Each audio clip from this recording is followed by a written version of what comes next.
Hope you're doing well, sir. Thank you for joining in. Whether you're watching this live right now or you are watching this in the rerun, I want to let you know that I really, truly do appreciate you taking the time to do so.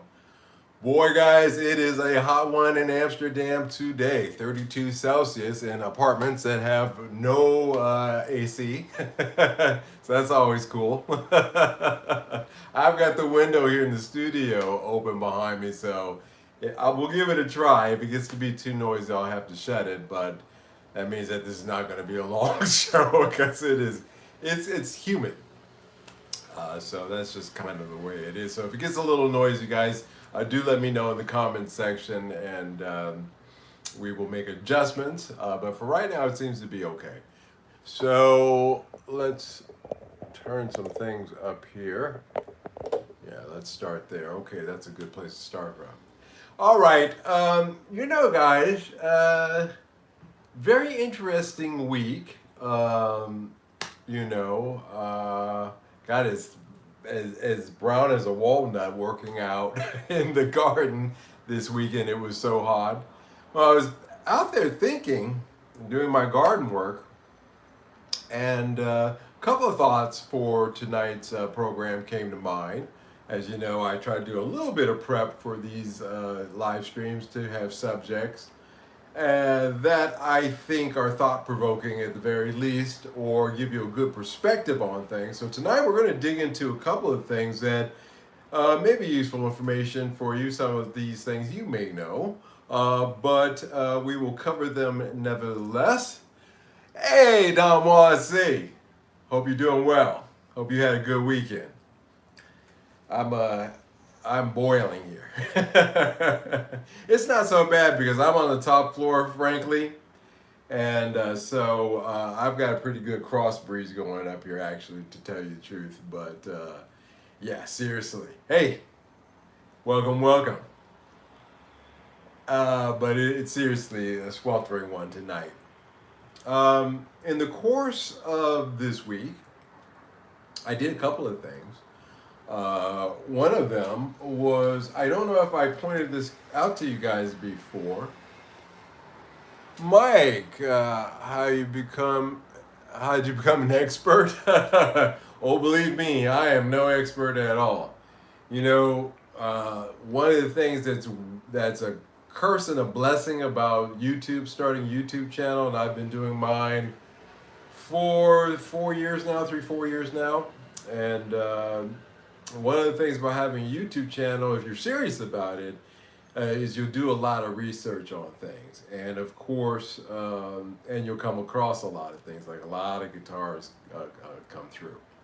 So you kind of develop an eye for them. So I've been fortunate enough to have that happen. By no means an expert's opinion yet, but I'm working on it. A pretty good one. Yeah, I had a great Tina Marie session with my LP tribute. Wish I got hanging out with you guys. Yeah, Tina Marie, my girl. My girl from Santa Monica, California. She was born. I love her. If you guys watch my YouTube shorts, you can hear me playing piano and singing a Tina Marie song. So there's that. So if you guys, I don't know if I brought this up to you, but I was doing a restoration job on the Diarmond M75T, and the fact that I only had one of these silver inserts that go in the knobs because of time. This guitar is 25 years old. Yeah, Tina Marie is bad to the bone. Oh yes, absolutely. I'll step away from this for one more second because she's worth talking about. If you're not familiar with Tina Marie, you really should look her up. Extremely talented musician. She could play all the instruments. She got her start playing with. She got to start at Motown. I worked at Motown for a while. She is just was an angel. She's passed away. But do take time to take a look at her. Guys, I got to do a little power thing here, I was just told. I wasn't aware that all this while that I thought I was charging, I was not. So give me one moment and I will take care of that problem. Yeah, there we go. All right. So I got a little crooked there. All right, there we go. Now we got power. And yeah, so I had the idea of having this 3D printed to finish the restoration on that M75T, which was quite frankly, it was 99% there. It was just missing those decals. And yeah, check all that out. This is how it turned out. I got the 3D decals, the 3D silver inserts back. So that's how it worked out. Less than $10 or 10 euros to do that restoration. So that's part one of it. The second part of it is, if you notice, there's a D here in the decal for a Diamond. I don't know how that's picking up. Yeah, there we go. You can see that D. So that will be taken to a screening company. They'll screen it on a little plastic sticky tape-like on one side. You put it right in the center, and there you go. You've recreated those for very, very, very cheap. So 100% restored on the Diamond here. I've got to send this off to the screener so they can do that D for me, 4 of them. Man, I made looking through Squires because Diamonds the other day. I didn't realize Fender bought Diamond and sold them. Yeah, so the story was they bought Diamond because they wanted the pickups. Diamond pickups are, of course, well-known pickups that they use in Gretsch models. A lot of other guitars out there use them.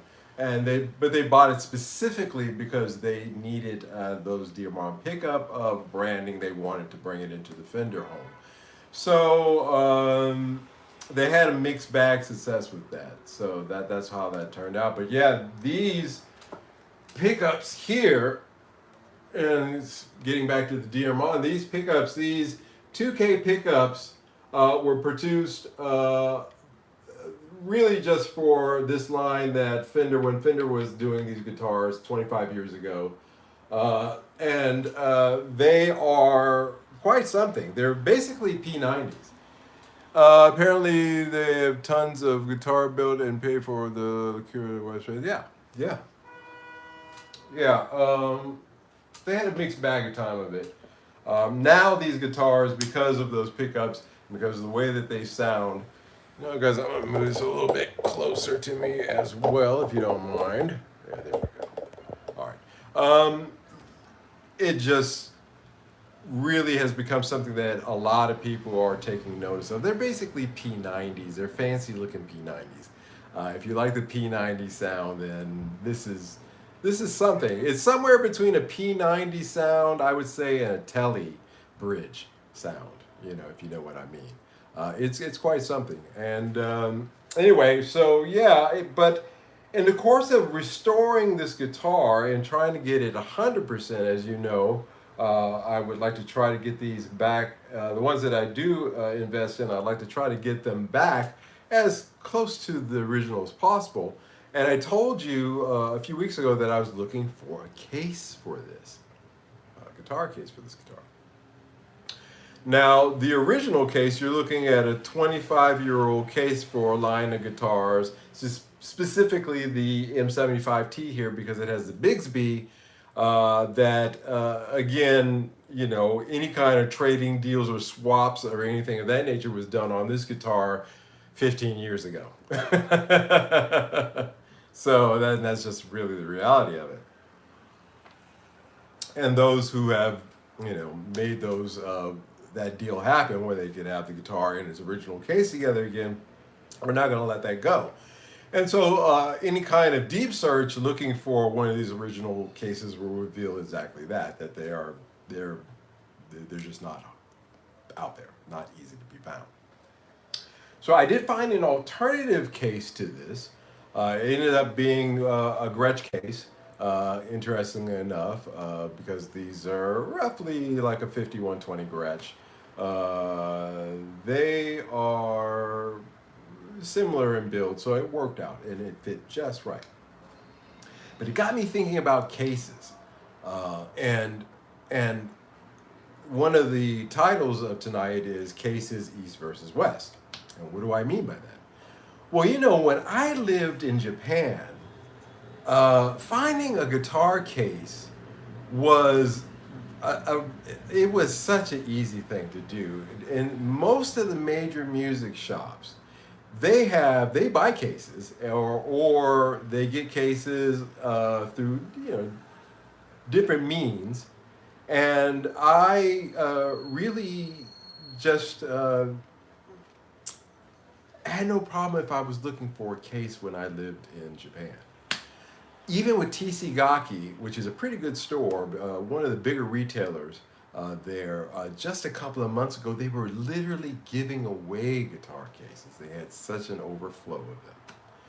As opposed to here, so I did find a replacement case for the Diamond, but then I was looking for a replacement case for the Epiphone Emperor Swingster that I featured today. If you guys haven't seen it, I've released a video today, this morning. Yeah, that was today. I released a video today just talking about the Swingster, playing through it just a little bit, noodling a little bit, and giving you a feel for that guitar. But boy, howdy, guys, you want to talk about a guitar that is very hard to find the case for. I thought the Diamond, I'd bring up the Diamond story just to tell you that the Swingster was worse. Because that thing it's basically a jumbo-sized guitar. 22 frets on that, 22 and a half frets on that thing. Big size, full hollow body. And it ain't gonna fit no Lost Paul case.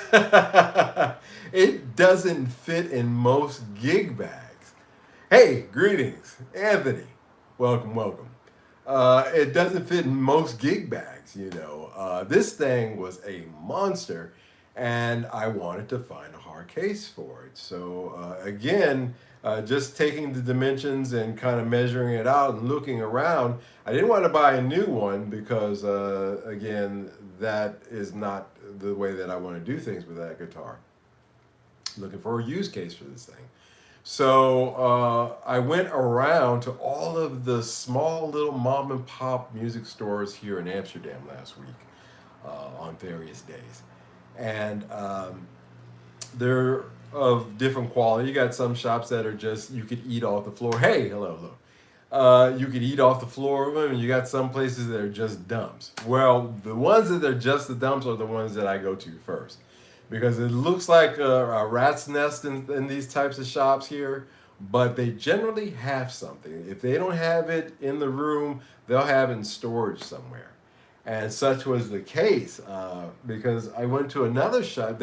When I first went in there, kind of got the brush off. No, we don't have anything like that. But I knew the owner. I knew if I could get in there the day that he's a squirrely guy, hard to nail this guy down. That was the other part why it was over a series of days, because the owner of this shop, he opens the place when he wants to, and and if you call him, I'm not kidding, if I call him, that's just to let him know that I want to talk to him. He'll decide afterwards doing call screening if he wants to call me back. So that kind of guy, that kind of shop. But it is a guitar safari, and you got to get into the bushes a little bit sometimes. So, and that's par for the course. But yeah, so dig that. And so I'm digging through this guy's shop, getting the brush off. Went to another shop. I had my measuring tape with me. I already knew the dimensions. And of course, this was a little bit more of a, more upscale shop. And then I walked in, oh yeah, we got a case like that. This one will fit great. It looked like something Batman would carry his equipment around in. I mean, this thing was nice. It was something. It even had a humidor level inside, a reader inside of it, and all the bells and whistles. And I measured it out. I said, "How much is this thing?" And he said 238 euros. So hey, Florida's in the house. Hey, welcome. And I was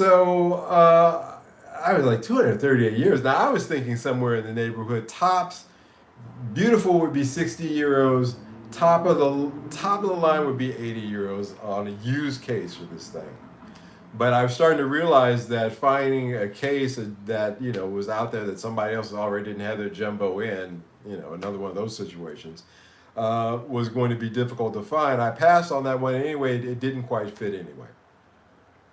Finally, I did track down a case with the Rat's Nest shop.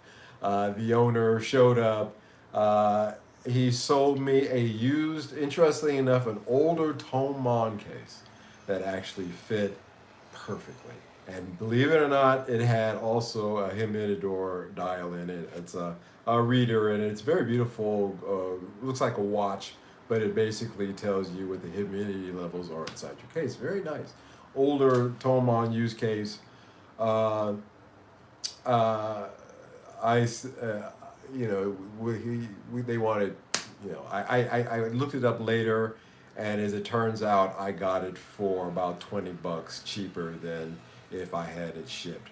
And that worked for me because it actually fit the guitar. It was a beautiful, like a brown snakeskin kind of. It wasn't just a black case. It was really nice. With a beautiful red velvet interior. So saved a couple of bucks. I didn't know that case on. Anyway, again, another of those cases that Tomon didn't have it in stock either when I went to go check on the price. But lucked out. But just finding cases here is really going to prove to me to be something that I'm going to have to keep in mind. Honestly, seriously, it's a tough thing, especially if you're trying to do restorations. Or in the case of that Emperor Swingster, that guitar, we're looking at another over a decade old guitar. Trying to find the right case for something like that is another part of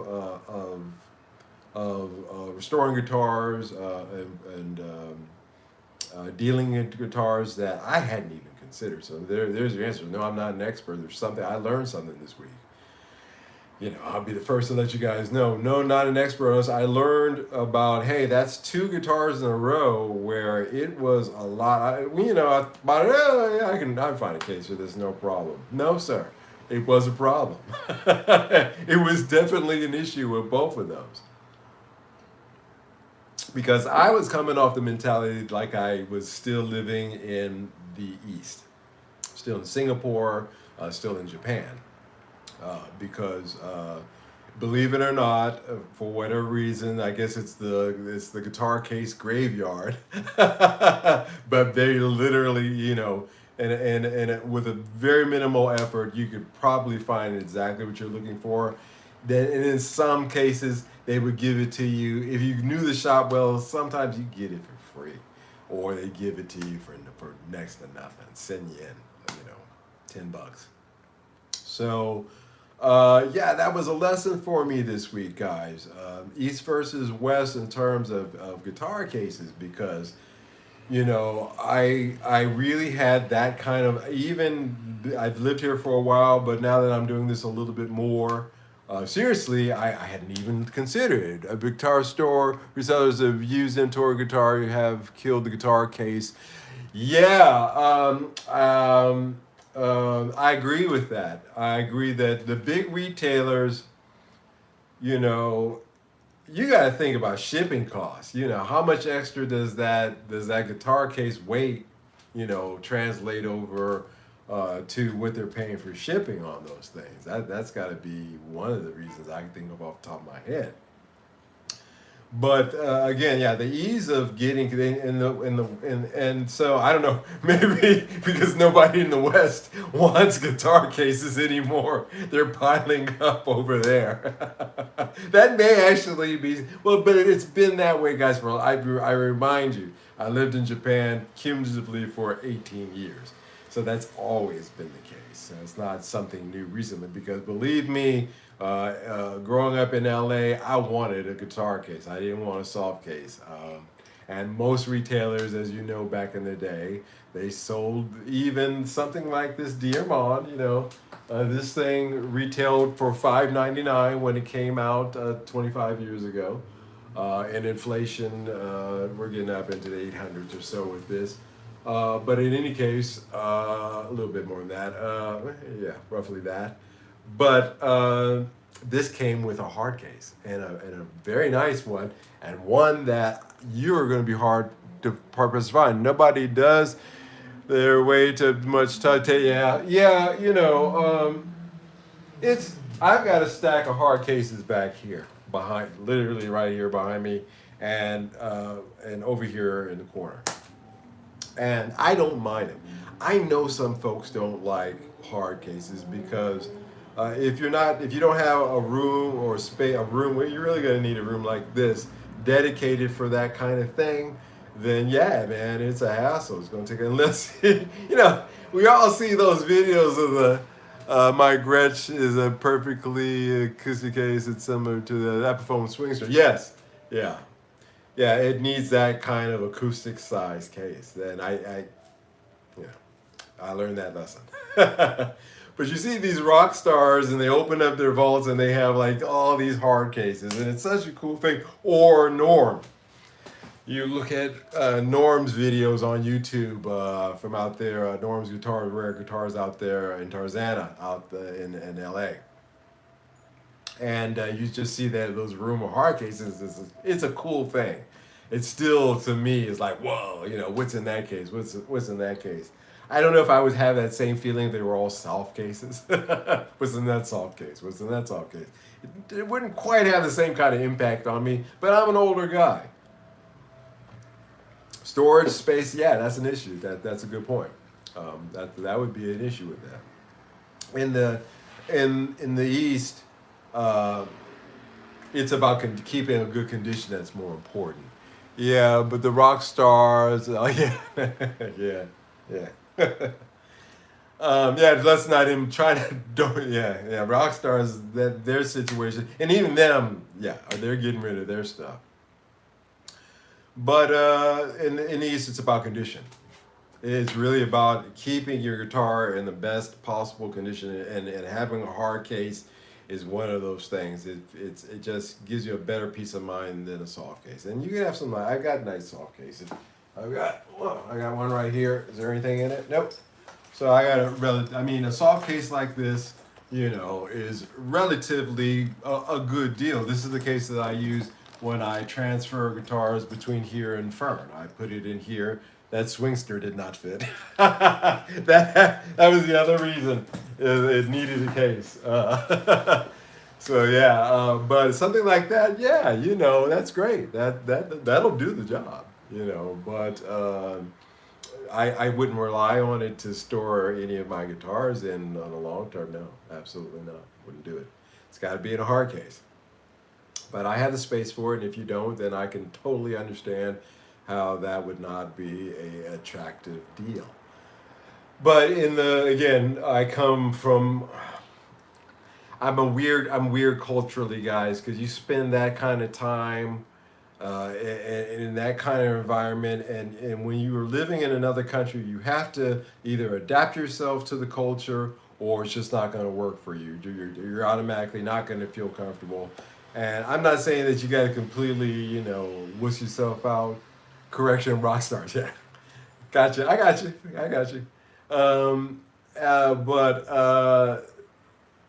I did kind of say, hey, that kind of makes sense. And, let's tighten up a little bit in terms of taking care of our gear. So I did take that as a takeaway of my time there. And that has translated with me now. So that's kind of where I'm at with it. But it is proving to be difficult to find cases for these guitars. Now, most of the Epiphone guitars on the lower, the Inspired by line, those don't come with cases. The Les Pauls, those will fit in any standard case. But finding a 335 case for a good price used, or God help you, a 339 hard case. A 339 would fit in a Les Paul case, I believe. I do believe, yeah. So you may be all right there. But if you're looking for a case and you're here in Europe, States, I don't know how it is. As it was pointed out, nobody wants them anymore. The manufacturers are kind of shifting towards soft cases and things like that. Even with the higher, the expensive stuff too, I'm starting to notice. I'd be really pissed. I'm just not digging it. If I'm paying $3,000, $4,000 for a guitar, I want a doggone hard case. I don't want a soft case. I don't want it. Even and I understand the cost to ship that with the hard case versus the I guess there's something there, maybe not, but in any case, for that kind of money, I would expect that to be baked into the cake. That's just me. But the trend does seem to be in the States moving away from hard cases. Interesting. So, moving on to the next subject. How are we doing? Oh, we're doing great here. Moving on to the next subject. One of the other titles tonight we talked about is Flippers Will Be Flippers. And flippers will be flipping or something. The point of it is that Flipper's gonna flip. That's what I wrote. Flipper's gonna flip. I remember. And what did I mean by that? I was, again, starting out as I started out tonight, I was gardening and thinking about topics to talk about with you guys tonight. And I kind of like what we've been doing for the last couple of weeks, really getting into the hard numbers of things. Last week, we talked about the 40% retail rule.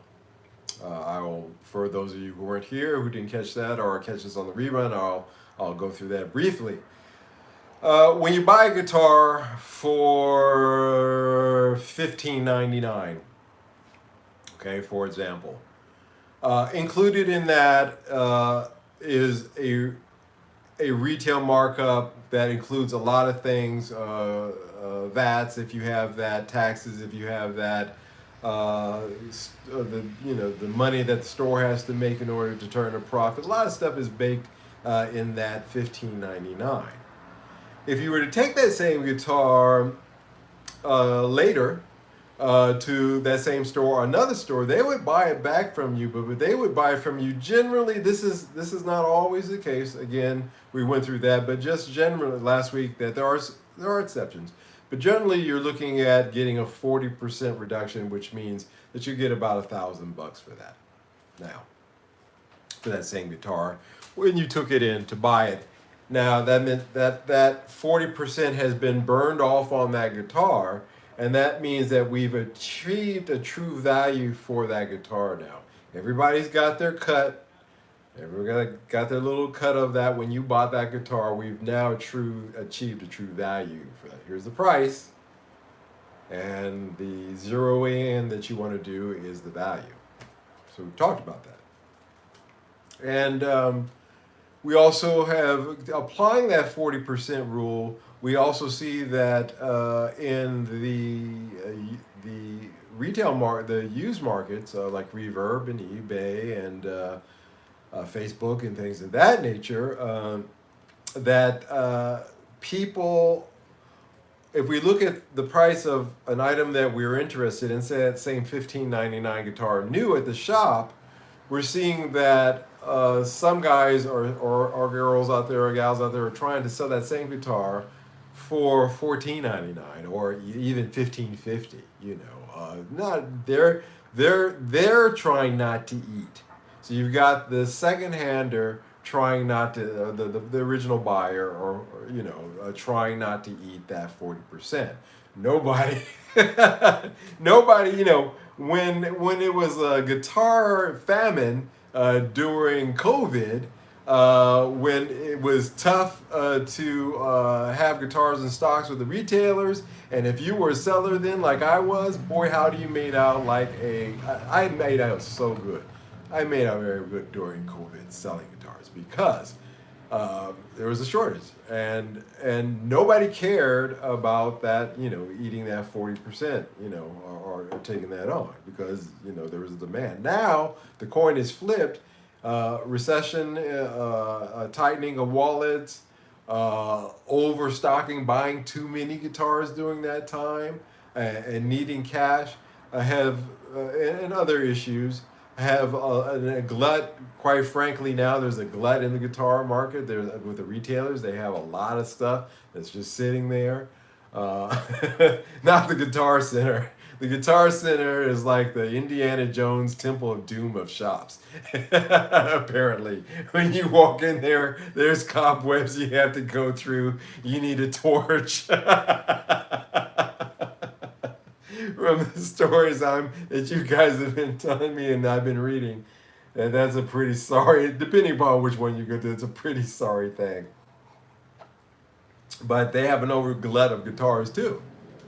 So you got this situation where, you know, retailers are giving a little bit where they can, especially if they got value and they can write some stuff off. But the private seller can't do that.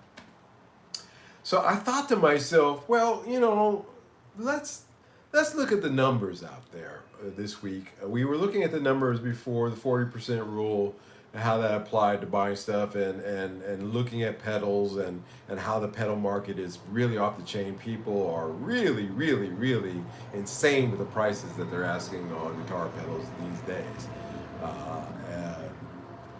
And so, and I mentioned the 40% rule because I want you to always keep that in mind.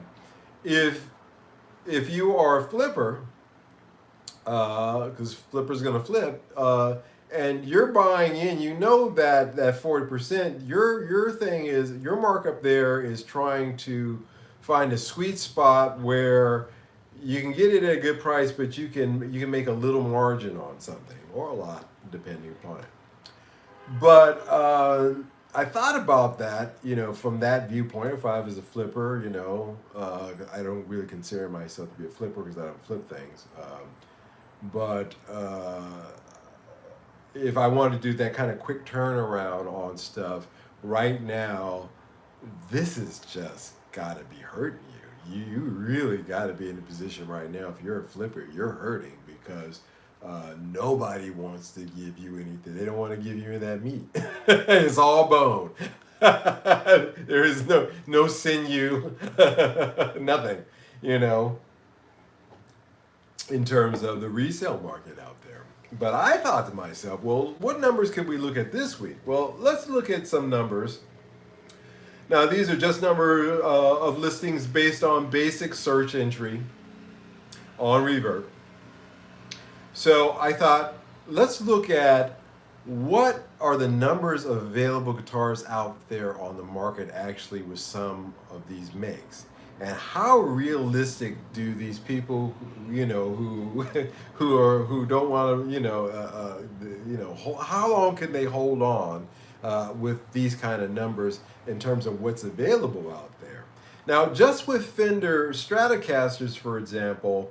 On Reverb right now, there are 17,637 Fender Stratocasters listed. Now, we're going to break down into custom shops and things of that nature, but it's just, you know, your basic USA Fender Strat, 17,000. Now, guys, I don't know about you, but, you know, there's only so many Strats a man can have. And I think just with this first one, you can see where I'm going with this tonight. Yeah, you know, that is a lot of units out there. Now, you have the whole world, but sure, of course, theoretically, but then you got to narrow that down to guitar players who can afford that, so that knocks out quite a few countries. You can knock that down to guitar players who are looking for a Strat, and that, you know, that's going to knock down in the available countries that are left. And you know, I don't know if there's 17,637 of them out there to meet that kind of demand. Now, again, as I pointed out during COVID, it was kind of the obverse of this. But we have certainly swelled in terms of availability. Fender Telecasters. 10,000, over 10,000 Fender Telecasters listed on Reverb. Now, That's a hell of a, imagine, walking into the biggest warehouse you've been in, and that's your music store. So you've got 17,000 strats hanging on this wall, you got 10,000 telecasters hanging on this wall, and we're not even done yet. We're going to add some more stuff to these walls in here, and think to yourself, oh my gosh, how am I going to have the time, patience, and weed through all this? Which one of these are good? How am I going to play through these? How do I make that selection? That is a lot. Gibson Les Pauls, there are 7,555 listed. So let's put those 7,555 on another wall. Les Pauls, Gibson SGs, 17,000. Actually, I was surprised by that. Not a lot of as many SGs as I thought there would be listed. 1,700. So we'll have a little Gibson and SG wall over here. Gibson ES335. There are 1,294 of those listed. Now, come on, guys. The average price of those Gibson 335s right now is roughly 26. People were asking over 3,000 for those. But the real hard numbers on those point out their really value. Their value, again, pinpointing their values around $2,600. Now, I really wonder how many of this 1,294 cats is going to be willing, or of those that are private, so even the retailers are willing to get down to what that real price is. You see where I'm going with this? Let's continue. The S355, 119 of those listed. Not a big surprise there, because the 355, they didn't make a lot of those. Gibson Custom Shops. Now, here's the one that I like. How many Gibson Custom Shop guitars are listed out there? And how many doctors and lawyers are there out there? Because again, we got to start, when we're looking at this, who's going to buy this? What are the subsets? Well, they got to have this kind of income. They've got to, have at least this kind of casual interest, at the very least. How many Gibson Custom Shop guitars were there out there? 3,205. And these things range anywhere in the neighborhood of $5,000 US upwards to $11,000 US. Yeah, 3,205. 3,205. Gibson Custom Shop guitars listed. Now, I don't know about you. I'll check my pockets to see if I got any change, so I can go out there and buy, a couple of hundred of these. Not. And really, again, let's just put on our thinking caps here, and think to ourselves logically, with that number of Gibson Custom Shop guitars out there, what's the true market? Who are the buyers? And are they at their true value? Probably not. Here's a good one for you. Actually, this one is actually a lot less than I thought as well. The Gibson Murphy Lab, the Murphy Lab guitars. Now, these are the creme de la creme, as they say in our neighboring country of France here, of the Gibson line. 635 of those. Now, I would say that this should be the kind of numbers that we see on a lot of this stuff. Do I think that there's 635 cats out there individually, or even if one or two of them said, okay, I want to have two or multiples of these that swing like that? How many? Again, really? Do you think so? Because I don't. I just don't. Maybe you guys could throw an argument to change my mind on this. But I'm looking at these numbers. Fender Custom Shops. Fender Custom Shops. You guys are going to love this one. 4,650. 4,650 listed of the Fender Custom Shop models. Now, I know guys who I've read stories who are waiting 4 years, 4 years to get their custom shop model done. Surely, of this 4,650, they could find something relatively close and save themselves, 3 or 4 years wait. Surely, you would say to yourself, that is an astounding number.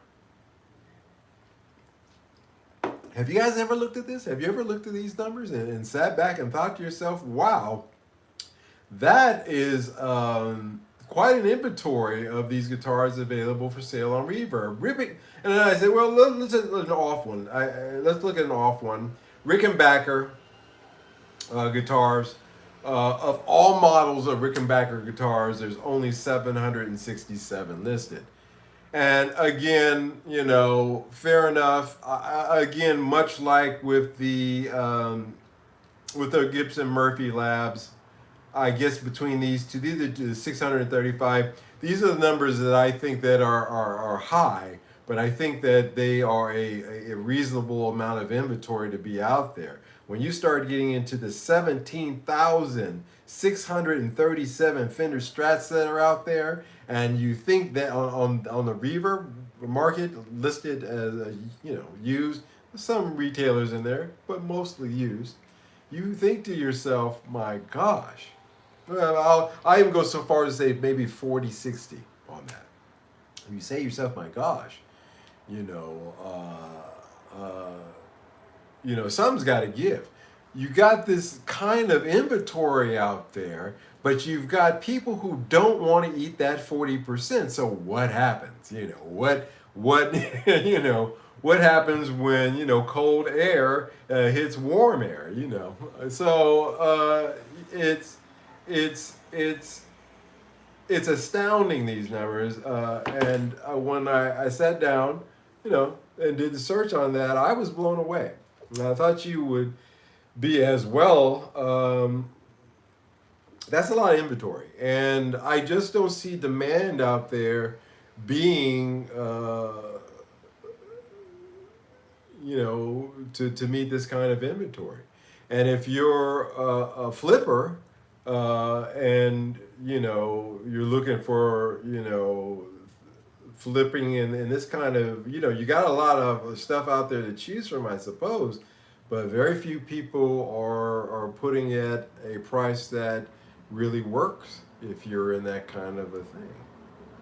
Now, I'm not saying flipper like it's a derogatory thing. There's a guy on YouTube in Tennessee who flips Martins and old acoustic guitars that I follow because I learned a few things from him over the years, tips that he had that I said, that's interesting. I found it interesting that for a lot of other guitars, there are heading that supports the value. This is probably why Norm and Bremsgrund is pulling them out. Yes. Awesome. Good point. I thought that. Have you noticed that? So recently, well, then again, also his health as well. Norm suffered a stroke. It was a stroke or a heart attack. And before the price drop, yeah. And I noticed that after he got out of the hospital, he started pulling a lot of stuff, a lot of his videos. I swear to you guys, and I exaggerate this not. If you haven't seen it, go to Norm's Rare Guitars on YouTube. Check him out. Especially when he goes to his storage room. It looks like the end scene of Indiana Jones. When they're wheeling in the Lost Ark and they've got just a warehouse full of crates and crates. Norm has a warehouse full of crates and crates that goes on. It's just goes down, for a long way, longer than in your mind's eye you're thinking if you haven't seen it. It's longer. Take that and double that, maybe in some cases triple that, of guitars. But he's been pulling them. He's been pulling them out. He said some of these guitars, he in his own words said this thing hasn't seen the light of day in 40 years, but he's starting to sell. He's starting to offload a lot of stuff, and I think that's a good point. What happens when cold air hits a warm air front, warm air hits a cold air front? What happens? And so, it's going to be something here. Again, we've been talking about that avalanche. We've been discussing that for a while now,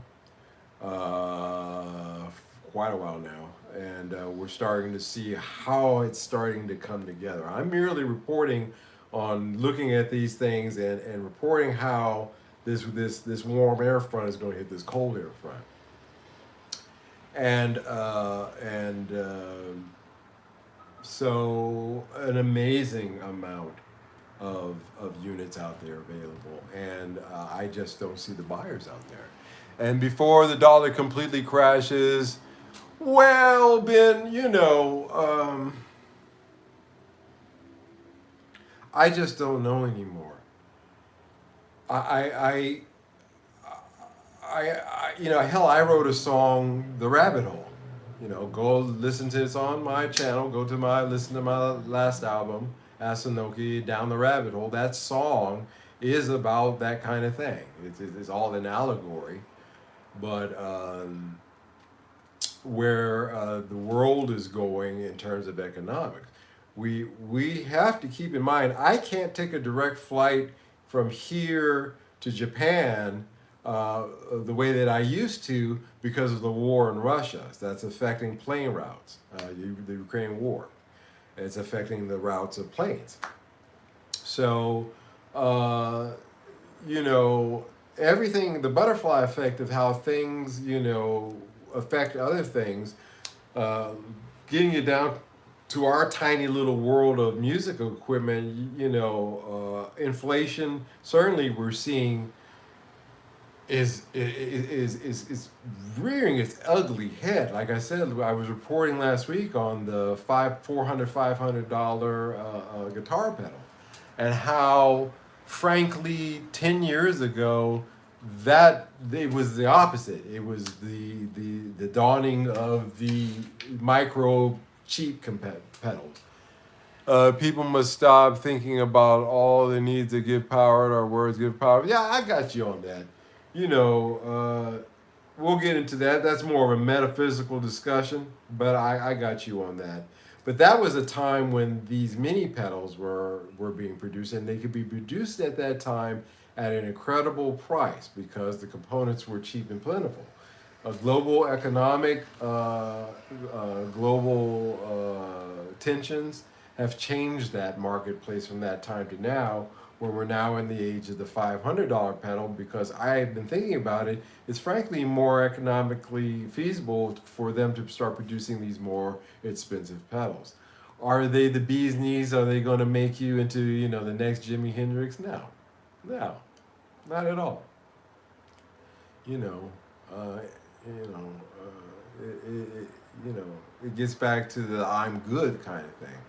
If you're sitting back and you're saying to yourself, "I'm good," um, then regardless of what's going on out there with 17,000, strats available, that makes never any mind to you whatsoever. It means it's meaningless to you because you're good. You're happy where you're at, what you got, and so you can kind of sit back, pop some popcorn, and watch this clown show unravel. And that's one of the things about trying to get yourself to being good. I've scaled myself down to where I'm good. I got guitars coming through again, like I said, because hell, I got a YouTube channel, but I'm trying to turn it into a small business so that I can keep it going. And it's working so far. It's actually doing okay. So I'm thankful for that, but the reality is, other than that, I'm good. I'm on a no pedal buying. I'm on a no pedal buying freeze right now. Nothing, zero zip, not a dime, nothing, because I just think it's ridiculous out there. Clown show, yeah, it's a clown show, and it's gonna get ugly. We're all adults here. We're all men of reason, men and women of reason here, and we all know in our hearts that it's gonna get worse. But in the meantime, might as well take some kind of enjoyment out of it. I think it's a clown. It's ridiculous. It's like watching two guys in a room, arguing. It's like that dude, where's my card sketch. What does the back of my shirt say? Dude. What does mine say? Awesome. What does mine say? Dude. No, what does mine say? Awesome. It's a ridiculous argument because you've got too much volume out there. I'm not buying now, but there are some cheap deals. Yeah, where the cheap deals are at, like I said, is crawling around the shops. That, for me, at least here in my situation where you're at, there are probably more situations, but trade shows too. Like I said, we got one coming up here in September. It's all great. Yeah. Yeah, man, it is. But it is what it is. And like I said, it's like that line from the Denzel Washington Training Day movie, The newspaper is 95% of it is BS, but at least it's entertaining. That's the way I've always looked. When I heard that line, I said, hey, that's me. That's the way I look at it. That's me to a T. That is me. So that's the way I look at all this. But again, like I said, these numbers are just screaming. Something's got to give, and when it does give, you don't want to be holding. You want to be good. You want to be in a place where you're okay. How about the Gibson Custom Buckers? They're 900 Australian. Yeah, man, dig that. I saw that here. They're not cheap here either. Like Prince said, it's in your mind. Yeah. Dig that. Now Prince knew what he was talking about. The custom those things are expensive here. I think they want somewhere in the neighborhood of $600 or $700 euros for those. It's definitely heard the flip or buy, expecting money best things are to buy something. Yeah. Well, we are not in this group, in this community here. We're not per se flippers. We're kind of, hey, I got this cool guitar. I've loved this for years. Or, hey, here's a guitar that I finally wanted since I was a kid. So the mindset is a little bit different. What we have to fight in our battle is to fight gas. See, it always comes back to gas with us. Because, we can't get too crazy. We don't have we just can't. I flipped until I quite get. Well, yeah, you can trade up. And that's the beautiful thing is, that's what I do as well. I trade things up. And I think that's fantastic. I don't consider that flipping. I consider that trading up. That again, vocabulary has a lot, as was being pointed out, their words have a lot of meaning to them. So I bristle at flipping. I say trading up in that case. That would be more the deal. And that's a fantastic thing to do. And I highly recommend you do that. I was thinking about taking this Harley Benton and starting a kind of a trade thing, maybe take it around and see what I could trade it in for, and maybe with a little bit of the YouTube money and start trading, then take that and trade it to something, and then take that guitar and donate it to one of these children's. Try to get something nice. Try to trade it up every few weeks when I have time, until I can get myself to the point where I got something really nice that I can donate here to the Children's Musician Fund they have that I gave to before down the street here, literally down the street around the corner. So yeah, trading up is completely honorable, respectful, and an art form, true art form, and kudos, yeah, great. But yeah, we're good, so we don't have to worry about that. We've got none of those issues. We can just sit back and watch this thing unravel and play out, and it's going to play out real sweet. So for one thing that I wanted to do tonight a little bit different, let's put that all aside. How is everybody out there tonight? What are you drinking? I'm literally drinking melted ice in this style of cup. If you guys are familiar, it keeps things cold or keeps things warm. I just threw a whole handful of ice in there and a little bit of water, and I've been sipping at that. And believe me, as warm as this room is, this thing is melted already. I don't know how it is out there with you guys. First coffee of the day. Yeah, we're in different parts of the world, so coffee with you, I can dig that. I go for iced coffee right now, so that would be all right. Yeah, man, it is boiling in this room, but I'm having such a fantastic time sitting here with everybody. 21 people out there tonight. 9 likes, 21 people and 9 likes. You know, I'm not great with math, but I think we might have a little deficit on the likes. So hit that like button, guys. Hit the like button. Help me out here. First coffee coming up soon. 100% pure cranberry juice. Oh, yeah, you know, the cranberry juice, my doctor told me, he said, you know, you're getting up there, Mike. You need to start. You know, you're in good shape. And you know, other than my circulatory system, he said start drinking cranberry juice. I took a sip of it. I know it. I'm from California, so I know cranberry juice, but I hadn't had it in a while. And I was thinking to myself, oh, that rejection from childhood, it couldn't possibly still be lasting. And tonic and Elvis Ferrell, that's a good one. And I took a sip of that cranberry juice and I said, you know, I'm going to need some to mix this with something. So good on you for drinking cranberry. I can't do it. Yeah. I love juice, but it's one of those ones. But good for you. Just a sweltering night here. You know, you guys, one thing that we don't, and I'm glad I've got this here with me. One thing that we don't talk about, that I don't talk about, and I should mention a lot more, how are we doing? Oh, we're doing good. Is talking about songwriting and production. I cut it with a little water. Yeah, sure you do. Keep telling yourself that.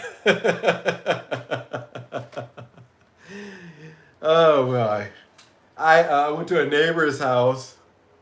A very popular drink here is Juniper. Now, Juniper is a flower, and from this flower they actually distill an alcohol over here.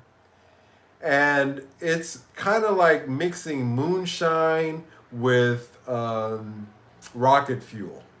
So you got two distinct kinds of different rocket fuel mixing together, come together to make this stuff called Juniper. Boy, and the taste is something. I don't know if you guys out there have ever had it, but you know, when you go to a Dutch house and they greet you, it's a customary thing to have a glass of it. I've gotten used to it to be neighborly, but boy, woo, you know, that was the last thing I drank alcohol-wise. I'm not a big drinker myself these days, but that stuff is something I've actually, oddly enough, started to develop a taste for it.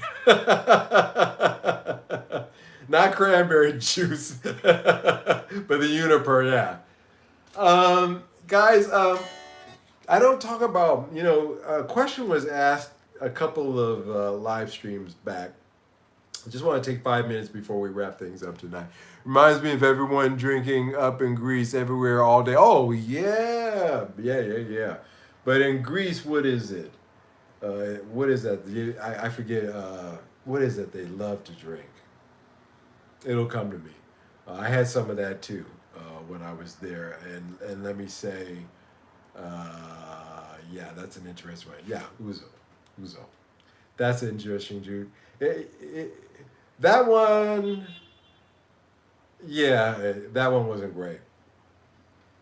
Sake, Japanese sake. If you guys have ever, and I've had the pleasure of having some of the best Japanese sake really produced that doesn't go outside of Japan. They keep the good stuff to themselves. All right, that's actually true. Sake is my drink. I developed a taste for really, really good sake. I don't have it very often, but it's one of those things that I can pound.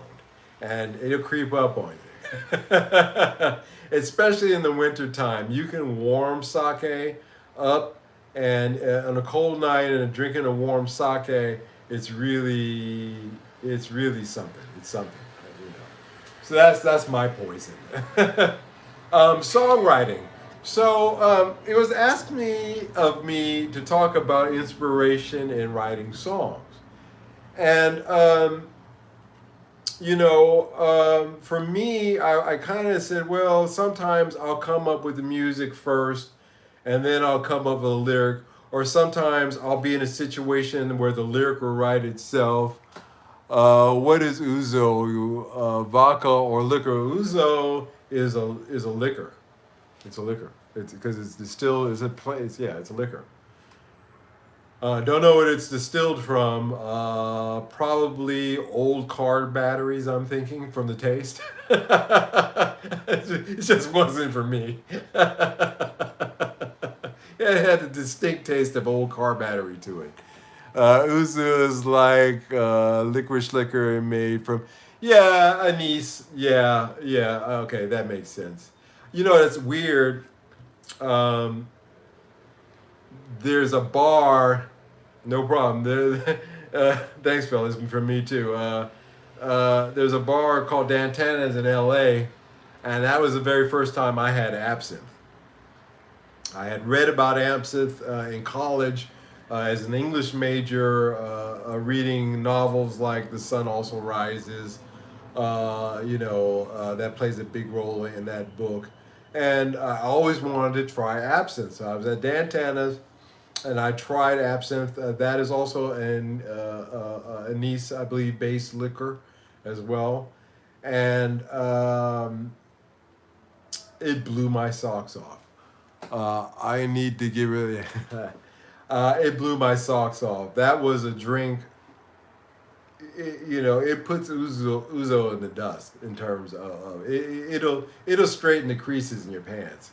So if you haven't tried it, and I'm talking about real absinthe. I don't know if you can still get that made from wormwood. It's actually distilled from wormwood with a little bit of it has an anise flavor. It has a licorice flavor to it. If you can get yourself real, and they have it out of the Czech Republic, at least they used to. Here in Europe, you can get a bottle snuck in here and there of the real stuff. Boy, that's something to drink. So you guys try that one. Songwriting. I had a lick that went like this. Where am I? So I'm sorry, guys. I'm sitting kind of odd here. So I had a lick.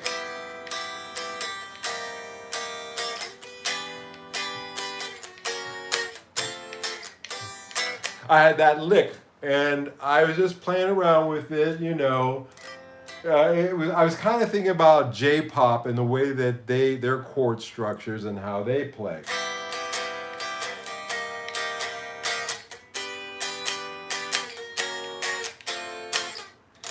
So I had that lick, and so this will give you guys a little bit insight into my writing process because it was asked of me, and I thought maybe to wrap things up tonight we could talk a little bit more about it. I had that lick, and I was playing back and forth because I really had Japanese songs in mind. At the time, I was writing a song for a Japanese group through Wujak. We were submitting to Universal Music a song for a Japanese group. And I was thinking of J-pop, anime, yes, yeah. And I was listening to Japanese music and going through the chord changes on the piano and on the guitar. And I came up with that lick, and we didn't use that. We came up with another track, but I held on to that lick for a little while. And then the pandemic hit. And one of the things is, I did during the pandemic, particularly during the lockdown time here in Holland, in the Netherlands, is I worked on my album. And I pulled that lick back out again. So.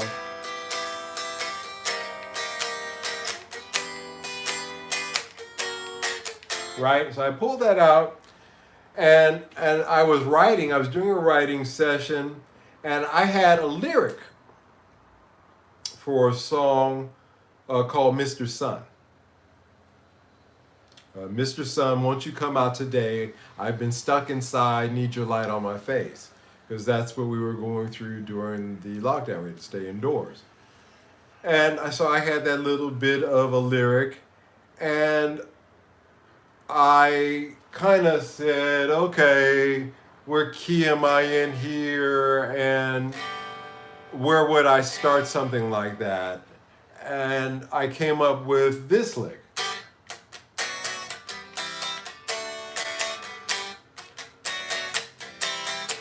Very simple, guys. Very simple, kind of, starting out in G, kind of lick. And I was sitting there, and during a writing session, not the first day, but maybe a day or so later, and maybe even taking a shower. And I was thinking about that,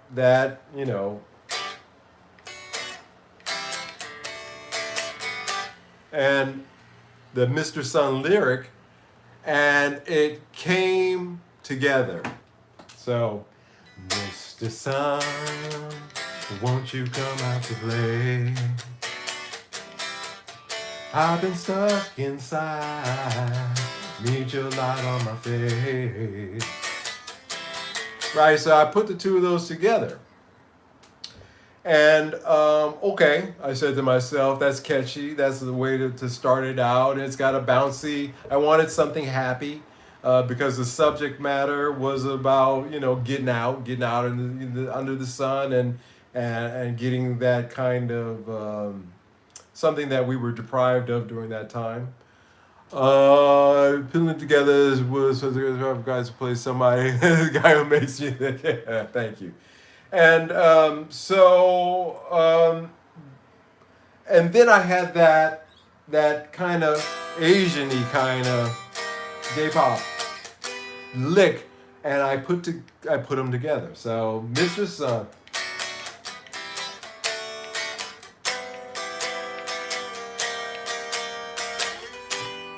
So okay, I can put those two pieces of those two licks together.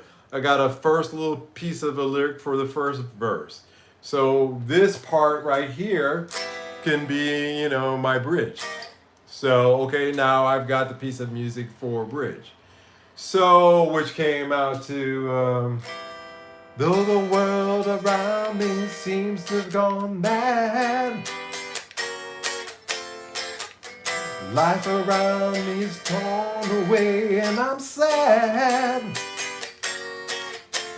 So, Mr. Sun, won't you come? So I was able to put those pieces together and write a song. So that one didn't come together all at once. There was a little bit of a piece of an Asian lick that I had from, when I was, right before when I was working on stuff with Jock in Singapore. And then came up with a new lyric that was brought about by the circumstance. So again, these songs, lyrically, they're all tied into a real situation, something that I'm going through, and I'm writing from that kind of perspective. And taking these pieces and putting them together and coming up with the song, Mr. Sun. And so that, I thought tonight I would share that with you guys. It's getting too hot to hold even this guitar. But I hope that kind of gives you insight on how now this is not all the time, not going to do it. Sometimes it will all come together at once. I'll be able to, I'll get it all come together at once. There's a song I wrote called Ain't No Way that you can find on Spotify. And that song came to me all at once, the lyric came to me, the music, because it was about this girl. She was walking at this mall in Japan. I was out one day, and I just saw this girl, and just the lyric, the music, it all came together at once. And I immediately got home, got my acoustic guitar out, and started working it out, wrote the lyrics down, and that became Ain't No Way. And it's different every time, but just the point of all this is that the creative process really is about sometimes, something may not work right now, but you don't throw anything away. If you come up with an idea, if you have a piece of something, never throw it away, never let it go, because even though you can't come up with something for right now, you may come up with something for later. Life in the fast lane. Life in the Fast Lane by the Eagles. That was just a warm up, a lick that God, what's his name, was doing. Cool hearing about your songwriting. Hey, no problem. Glad to share it with you guys. God, I can't think of his name. It's getting late. I'm getting tired, but it was just a warm up lick, and Don Henley came over to him and said, "Hey man, what are you playing there?" Oh, he says it's just a warm up. He says just one of these kind of things. Can I rub my belly and pat my head at the same time? And he said, "Dude, we're gonna do something with that lick," and it turned into Life in the Fast Lane, which pretty sweet song. Don Felder, yeah. And so really don't throw anything away, and you never know where it's going to come from. This creative process, that's why the artist aspect of it, you got to kind of live in this la la land where you look at life through a certain filter. It's up to you what kind of filter you want to see that life through as an artist. It's one of the reasons why I don't listen to rap music, because the filter that those guys and people are looking through is not a future of the world that I personally look through or see. I don't see that. So therefore, my creative process is a little bit, regardless of which side of that you're on, you're still, as an artist, you gotta, you gotta live a real life where you gotta pay rent, you gotta buy things. I keep some scraps of songs. If I think of something eventually, well, yeah, there you go. Exactly. And that could be with your band too. Prince, speaking of Prince earlier, somebody mentioned him. Prince was notorious for having jam sessions.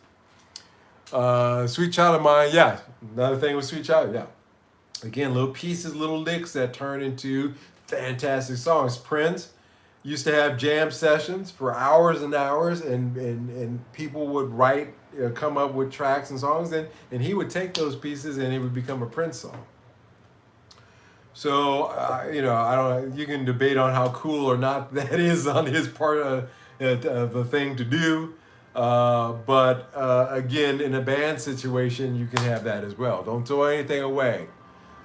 Yeah, good song title. Yeah, you really don't like the Gangster Killer and this, yeah. Yeah, again, like I said, we're influenced by music too. Your only intelligence as a level of music or entertainment that you take in. You're only as smart as the level of the entertainment that you take in. Paraphrasing another really smart brother who said that, when he said it, I thought it was very true. And so there is some entertainment that I just won't take in. I won't take it in. I feel I lose. Sometimes, dope dealer. I sometimes, again, like I said, I feel my IQ points dropping sometime with some tracks that I hear when I'm walking down the street here. I'm like, wow, man, that is like, wow.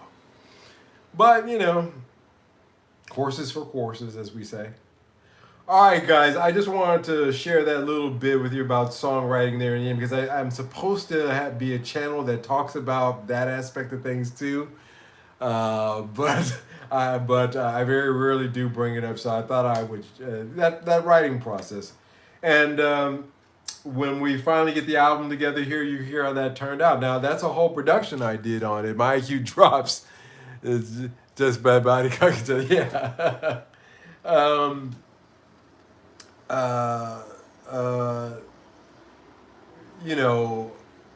Anyway, we'll get into that another time. That's a subject for another time. All right, guys.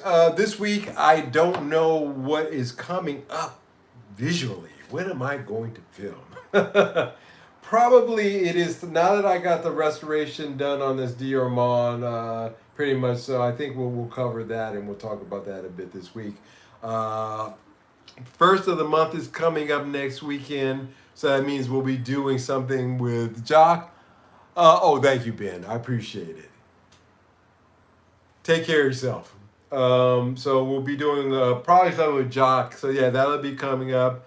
If you have any ideas of a topic, a production topic, or anything you want, songwriting, anything you want for Jock and I to talk about it, and it comes to your mind, I really would appreciate it if you took the time to put it down in the comment section of this live stream. I will read through them if you're kind enough to post it, and we will talk about those topics. All right, guys. I will say good evening, good morning, good afternoon to you guys, wherever that is apropos for your situation. And thank you so much for taking the time to join in this evening. I had a great show. I will see you later. Bye-bye. Oh, film. Can you spit it up on the Harley Benton? Yeah, we'll get to that. We'll get to that. All right, you guys have a good one. Bye-bye.